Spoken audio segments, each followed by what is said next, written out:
folks, Jimmy here, aka Pal Over There. Welcome back to the channel and welcome to the latest issue of Warhammer Age of Sigmar Stormbringer magazine.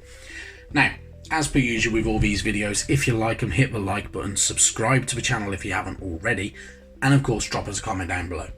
I love hearing back from you guys and it goes a massive way to helping out the channel too. Now, this week we are on issue number 6 of Stormbringer magazine and we have 10 minis to go with it. Now, these guys are our Grotty slitters. They're different, to say the least. They are small, so they come on 25mm bases. They're weirdly long arms compared to the rest of their body. They look gnarly, they look different, and they have some unique attributes to them, whether it's those pretty horrible looking knives that they carry, the fact that they utilise grenades. Pretty different. Good fun though. So 10 of these guys to get on with. Should be good fun.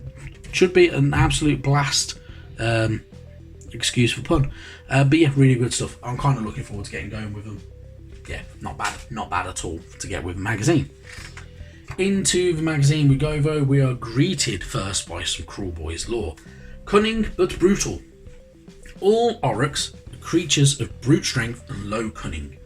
In this way they embody the twin nature of their god, Gorkamorka, and they have spread their violence across the mortal realms. Each of Gorkamorka's heads represents a different aspect of destruction. One head, Gork, is brutal but cunning, while the other head, Mork, is cunning but brutal. All Oryx venerate Gorkamorka, but some Oryx cultures favour one aspect of the twin-headed god over the other. For instance, Kruleboyz generally follow the head of Mork because he is more cunning, and as some Kruleboyz like to believe, maybe it's better to be cunning and stab their foes in the backs than charge right up to their face and potentially kind of meet the end that way. So either way, all Oryx have the same kind of goal in mind. They can't be reasoned with, and they do love a bit of violence and battle. So generally the way they go. Whereas things like your Ironjaws and your other Oryx clans generally follow Gork and will like to smash things first and then consider it later. Generally the way they are, because they are the forces of destruction. They're a little bit nuts, a little bit bonkers, and a little bit headstrong, and like to just plough forward. But really cool stuff, and quite interesting to read through as well, in all honesty. If you want a little bit of history, lore, and kind of background for your forces of destruction, this is definitely a little section for you. Moving on though, onto the next page, we are greeted by obviously killing with cunning, because our Kruleboyz like to use a bit of cunning. They will utilise war machines, whether it is crude contraptions, things like the Beast Skewer Killbow and much more. These are kind of like a ballista that can punch through and can pretty much kill majority of beasts with a single bolt. And with them being Kruleboyz, they like to use serrated blades as well on these. So pretty cool stuff. And obviously with them being the way that they are, they do like to use these monstrous mounts, whether it's the Mire Brute Troggoth and much more.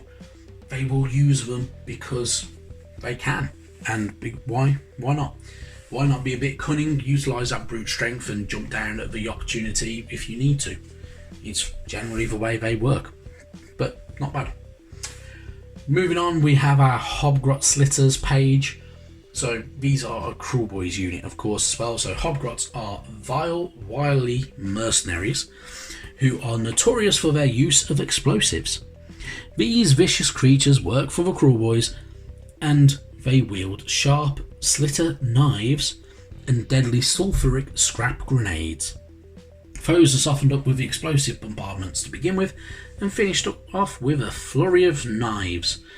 And yeah, they like to do that type of thing, so pretty cool stuff.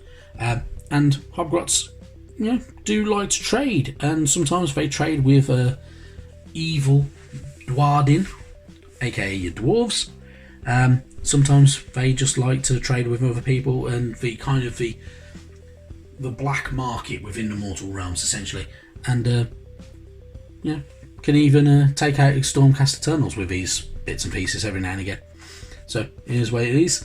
But yeah, pretty different, pretty decent, pretty cool. Something different, isn't it? So, but not bad. Then we move on, we have our how to build guide. It's relatively simple. There are some small parts, so be careful with it. It's pretty much a push fit models kit as well, so there's no gluing involved, but there are 10 minis to get through. So it may take a little while. Take your time with it. Make sure you're trimming off all that excess plastic. Make sure you're being careful. Make sure you're not hurting yourself with any clippers or knives or anything like that, because yeah, it can be a pain in the backside. But otherwise, they're kind of delicate, so you do have to treat them with a little bit of care as well. But once you're done, you're done. They'll look fantastic, I'm absolutely sure of it. And yeah, you'll have some really good hobgrots at the end, which is always a good sign to have. Then we move on, we have our how to paint section. Now, this is a bit where it gets weird. The how to paint section in here wants you to use Oryx Flesh and Lead Belcher. I disagreed with this. I don't understand why you're using Oryx Flesh, because you're going to want these hobgrots to stand out and look different from your grots. Using the Oryx Flesh doesn't do that. It kind of makes them blend in. I personally would go with a different paint scheme.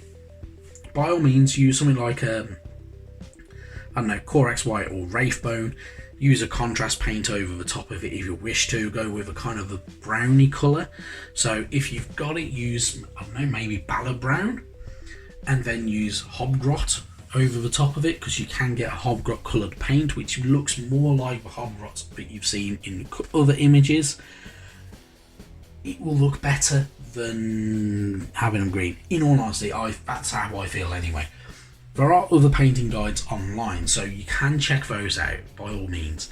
Definitely worth having a nosy into it and kind of finding what the colour scheme is right for you. Yeah, I will wait to see how we get on with using Oryx Flesh later on in later issues to see whether this actually works. I just can't see it at the moment. Using it as a base coat may be alright, but I just disagree with it. It just is the way it is. Yeah, it is what it is. But yeah, anyway, move on. We'll move on from that paint section because it kind of upsets me. Moving on though, we get more information about our basics for the kind of rules. So we have a shooting phase. So obviously utilising weapons, you are going to need, kind of like your ranged weapons, you are going to need shooting. So whether it's a missile weapon, whether it's bows, whether it's the man skewers or beast skewers or anything like that, you do have this shooting phase, which is comes straight after your movement phase. So obviously for all your ranged weaponry, this is now your time to unleash your arsenal if you can, and make sure you're rolling your hits, your wounds, saves and damage and much more. And yeah, enjoyable. But obviously if you're going to be playing a lot of Mortal Rap, like of Warhammer Age of Sigmar, using these playthroughs is a very nice way of doing it and building up your knowledge of how to play. Now, if you're going to go through this playthrough, you will be able to utilise a battle involving 22 minis on one side and only 6 on the other, which seems a little bit outnumbered. So using your 10 Gut Rippers, your 10 Hobgrot Slitters, your Killer Boss and Stabgrot going up against your 5 Vindictors and your Praetor Prime, you can have a pretty cool little battle on that circuit, on that battle map that has the circles on it. The idea with having the circles is obviously so you know how far to move, because we haven't been given range guides like we normally get, which normally look a little bit like that, which is obviously this one's a 40k one, but you can use those if you want to when you get further into it, because everything has a different movement range that can be used. So, good stuff. Anyway, we'll move on. We'll get through those bits later on in the magazine's run. I'm absolutely certain of it. Obviously, continuing on with how to utilise the game, we get more information back for the War Scrolls. So obviously we're not going too in depth, which is why there are parts of the War Scrolls missing, because they don't need us to know everything from each War Scroll. So you can move forward with just these and it'll work absolutely fine for as you're learning. Going through the actual playthrough though, it's going to go walk you through your turns. Yeah, if you're learning how to play, this is a really good way of doing it, and quite fun as well at the same time, and that off you go at the end. So pretty good stuff, not bad at all. Moving on though, next week we have another paint issue. We get Korax White and we get Catachan Flesh. Now, Catachan Flesh isn't a bad colour. It's a little bit dark as a flesh colour. I personally don't use it myself, but it does work very well, and I've seen people use it and it's looked very nice. Fantastic. And then moving on, issue number 8, we get our Lord Imperatant. We learn about undercoating, we get battlefield maneuvers, and we also get another brush as well. So our Lord Imperatant also comes with a Gryph-hound as well, which is pretty cool. And another fantastic new Stormcast unit, a HQ unit, and definitely one worth having, and should be really good fun to add to your arsenal. So good stuff. And that's it from me. So another pretty cool issue, 10 more minis to go with the collection. So it's building quite nicely for the Crawl Boys. Only have 6 models though for your Stormcast, 7 models for your Stormcast Eternals, which is a low number so far, but we've got some really cool ones to look forward to, and I'm glad that you're on this journey with me. So thank you very much for watching though, and I will see you sometime soon. Bye bye now.